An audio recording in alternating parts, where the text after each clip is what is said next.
સુરત શાહપુર વિસ્તારમાં સાંઈબાબા મંદિર અને ડોક્ટર નરગીસ હાર્ટવેઝના દવાખાના પાસે મેટ્રો ટનલના બોરિંગ દરમિયાન અચાનક જમીન ધસી પડી, જેના પરિણામે મુખ્ય રસ્તા પર વિશાળ ભૂવો પડ્યો હતો। આ ઘટનાએ આસપાસના રહેવાસીઓમાં ભારે ફફડાટ અને ભય વ્યાપી ગયો છે। શાહપુર સાંઈબાબા મંદિર પાસે અને ડોક્ટર નરગીસ હાર્ટવેઝના દવાખાનાની નજીક મેટ્રોની અંડરગ્રાઉન્ડ ટનલ બનાવવાનું કામ ચાલી રહ્યું છે।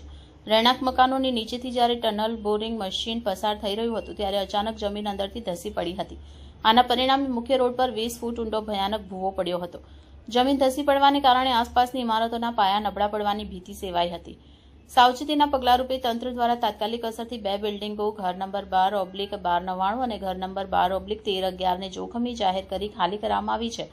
આ ઘટનાને પગલે સ્થાનિક રહીશોમાં ભારે ભય અને રોષનો માહોલ જોવા મળ્યો હતો। લોકોના જણાવ્યા અનુસાર ઘરોની નીચે કામ ચાલતું હોવાથી સતત ધ્રુજારી અનુભવાતી હતી અને હવે રસ્તો બેસી જતા જાનમાલના નુકસાનનો ડર સતાવી રહ્યો છે।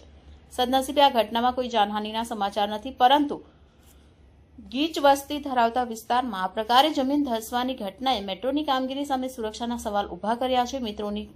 મેટ્રોની કામગીરીમાં અગાઉ પણ આ રીતના ભૂવાઓ પડવાની ઘટના બની છે। આ પહેલા પણ સુરતના વરાછા વિસ્તારમાં ભૂવા પડ્યા હતા અને નીચેથી પાણીનું લિક્વિડ પણ બહાર આવ્યું હતું।